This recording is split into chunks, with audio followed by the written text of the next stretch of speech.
Ratwood. Je trouve qu'il y a un manque avec ce personnage, un petit gâchis de potentiel. Dans la saison 1, on le montrait avoir quelques soupçons sur Jack après ce qui s'est passé très tôt en plus dans la saison. Et maintenant, il a complètement oublié ces soupçons-là, ce qui est surprenant. Mais voilà, j'ai le sentiment que vous n'y avez pas réfléchi, c'est dommage.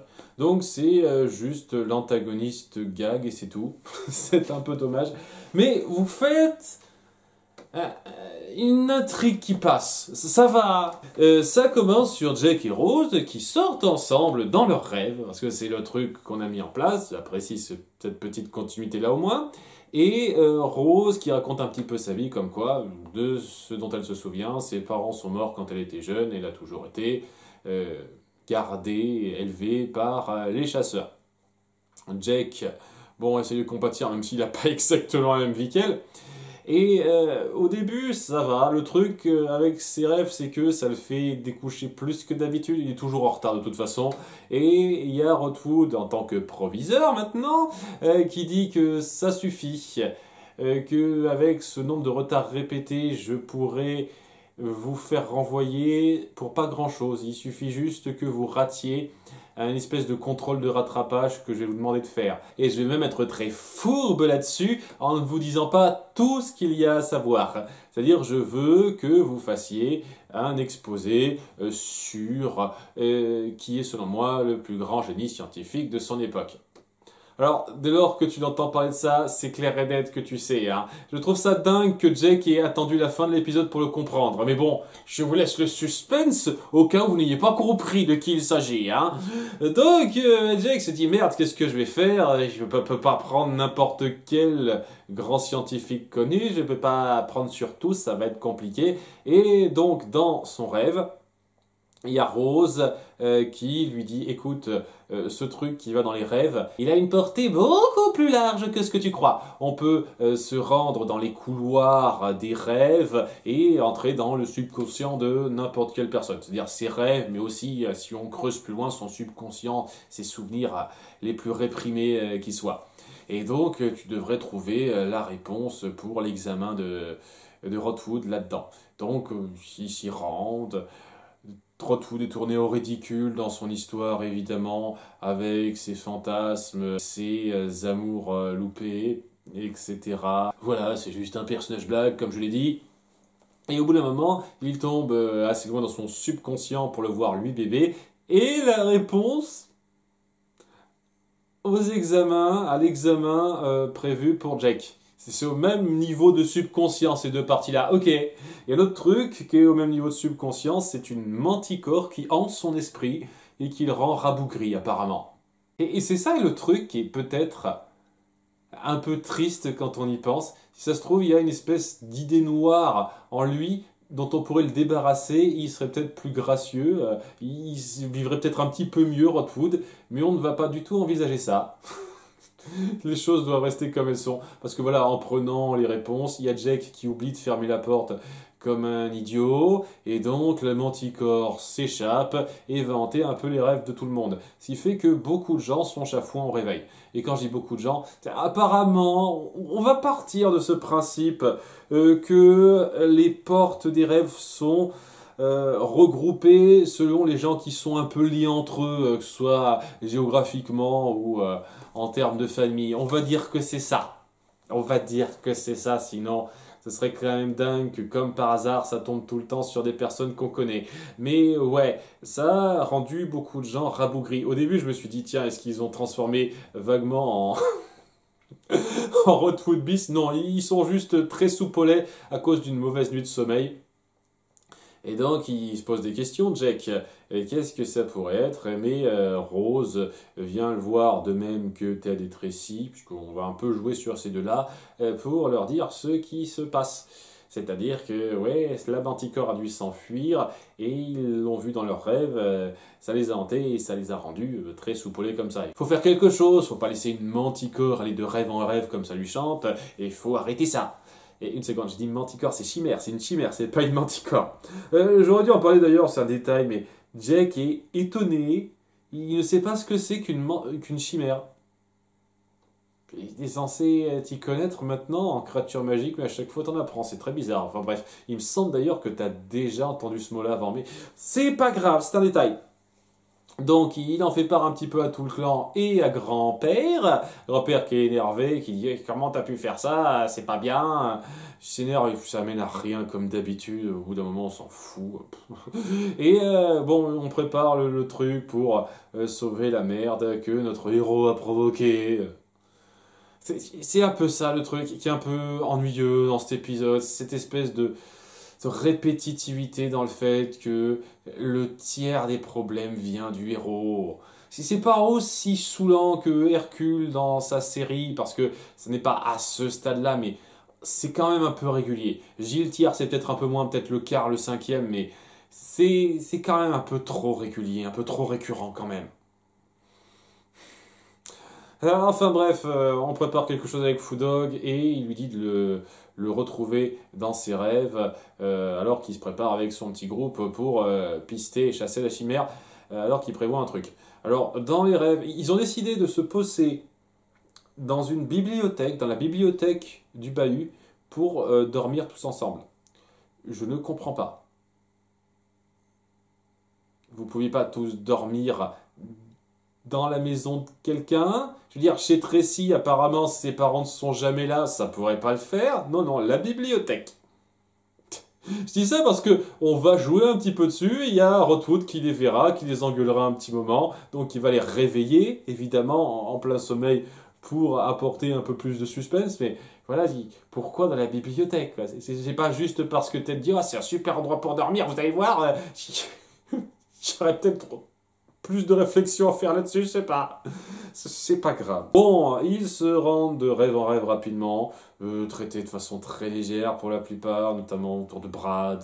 S'il y a une scène stupide avec Brad, on voit un peu tout le monde. Tracy aussi. Il y a un délire avec le fait qu'elle a du mal avec la biologie, mais une scène dans son monde du rêve, et puis paf, ça la débloque complètement. C'est facile, très facile, hein, c'est très simple ça. Et ils finissent par passer devant la porte de grand-père. Pas de Lao-Tzu, hein, de grand-père. C'est comme ça qu'il est labellé dans le monde des rêves.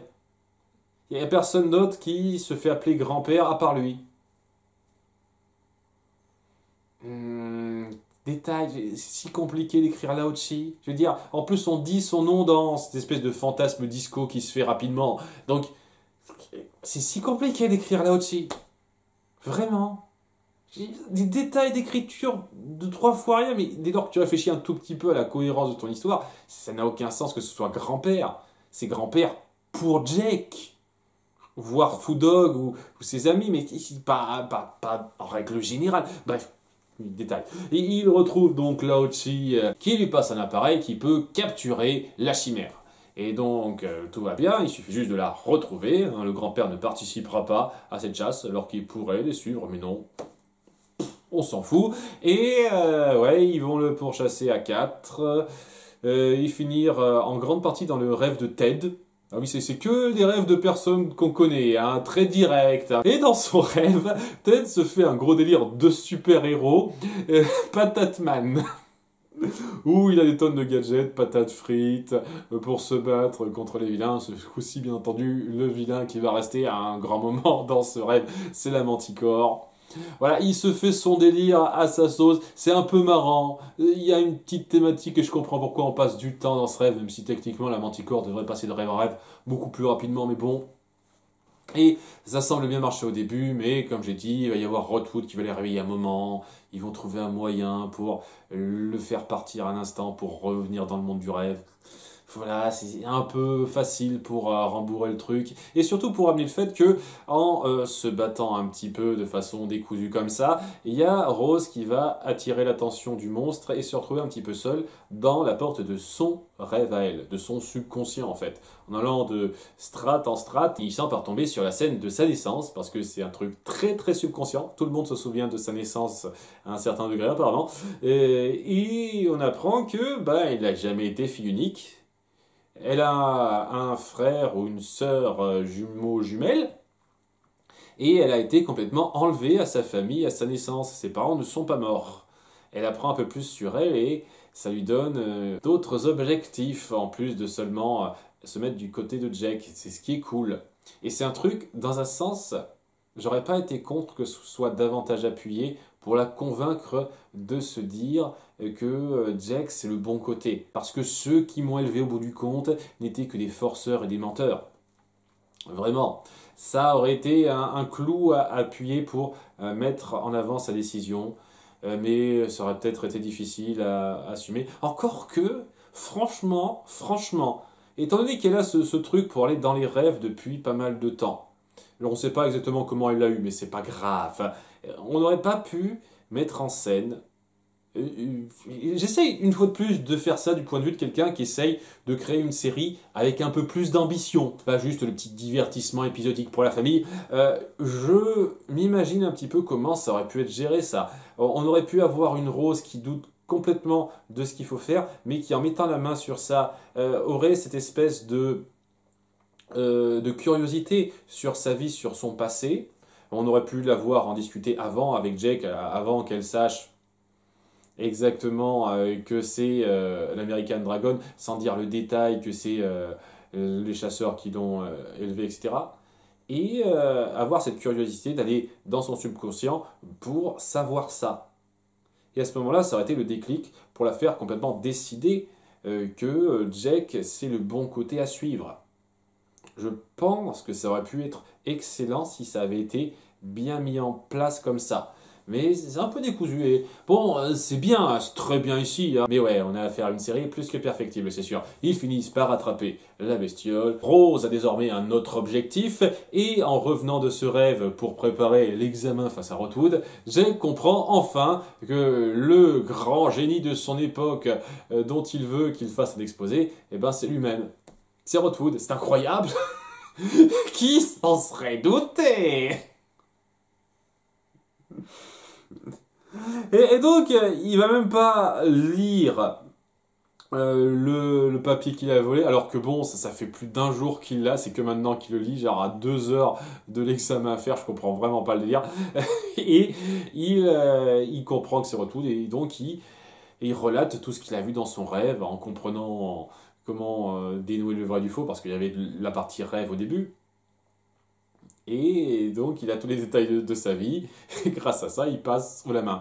Même si je suis pas sûr que ça aurait dû passer tant que ça, vu qu'il a bien pensé à mettre les détails un petit peu honteux de ces parties-là. Notamment le fait qu'il a été rejeté par une femme pas super jolie de base, parce que de ses goûts, il était pas très beau et certains détails physiques très particuliers.